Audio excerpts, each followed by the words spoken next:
ప్రియమైన వారలారా, ఎలా ఉన్నారు? బావున్నారా? యేసు మీ మీద ఎంత ప్రేమ ఆప్యాయత ఉంచినారో చూడండి. ప్రతిదినం మీతో మాట్లాడుచున్నారు కదా, మీరు ఆయనతో మాట్లాడుచున్నారా?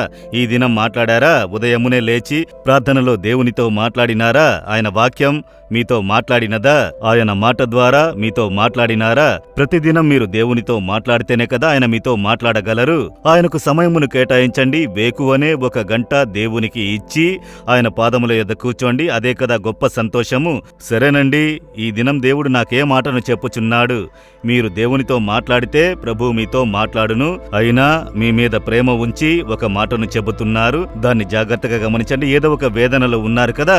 మార్కు 5వ అధ్యాయము 34వ వచనంలో దేవుడు చెబుతున్నాడు, కుమారి, నీ విశ్వాసము నిన్ను స్వస్థపరిచెను. ఒక కుమార్తె 12 సంవత్సరాలు రక్తస్రావ రోగముతో బాధింపబడి శరీరంలో వేదన.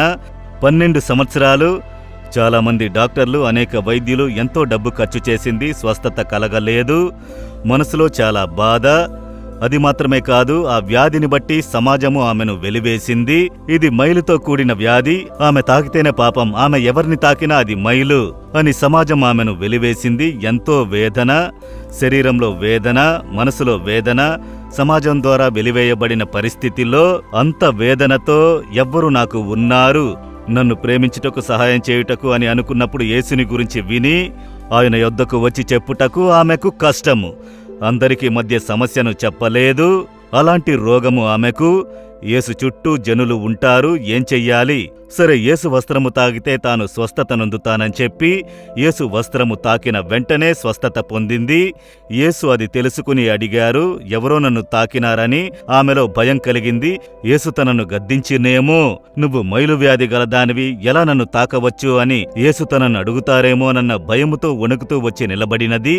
యేసు చెప్పారు, అమ్మా, భయపడకు, నీ విశ్వాసము నిన్ను రక్షించింది. సమాధానము గలదానివై వెళ్ళు, వేదన తొలగి సౌఖ్యంగా ఉండు. ఎంత అద్భుతమైన దేవుడు! లోకమే నిన్ను తృణీకరించవచ్చు కుమార్తె, మైలుపడిన దానివని చెప్పొచ్చు. నేను నీ తండ్రిని. పిల్లలు తాగితే తండ్రి ఎలా మైలు గలవాడగును? నేను నీ మైలను మార్చే దేవుడను, వేదనను మార్చే దేవుడను. వేదనను మార్చి సమాధానంతో పంపారు. అదే యేసు మిమ్మల్ని చూసి చెబుతున్నారు, నా కుమార్తె, వ్యాధితో బాధపడ్డావా? నింద, అవమానము కష్టపడుచున్నావా? ఇతరులు పరిహాసం చేయుచున్నారా? సమాజం నిన్ను వెలివేసిందా? హృదయము గాయపడినదా? హృదయమున గాయంతో ఉన్నావా? దేవుడు చెబుతున్నాడు, నీవు సమాధానంతో వెళ్ళు, వేదనను విడిచి సుఖంగా ఉండు. ఈ దినము ఈ వేదన మారును, నీవు సుఖముగా ఉందువు. అన్నిటినీ తొలగించి నిన్ను ఆనందింపజేసేదనని దేవుడు చెబుతున్నారు. పూర్ణ విశ్వాసముతో హృదయంలో చేపెట్టుకుని, యేసయ్యా, నన్ను స్వస్థపరచుము, ఈ వేదనను మార్చుము, గాయములను మాన్పుము, నాకు ఈ వేదన తొలగించి నాకు స్వస్థత ఇవ్వండి అని అడగండి. హృదయంలో చేపెట్టండి. అలాగే ప్రార్థన చేయండి. ఏ బలహీనత అయినా, వ్యాధి అయినా, హృదయంలో గాయములైనను మానును. యేసు నామములో శరీరంలో ఉన్న వేదనలు, వ్యాధులు తొలగును గాక. హృదయంలోనున్న గాయములన్నీ మారును గాక. నింద, అవమానము తొలగును గాక. వేదన పోయి సుఖముగా ఉండు అన్న మాట ప్రకారం యేసు నామమున ఒక్కొక్కరికి వేదన తొలగి ఈ దినమే స్వస్థత కలుగును గాక. యేసు నామములో ఆమెన్, ఆమెన్.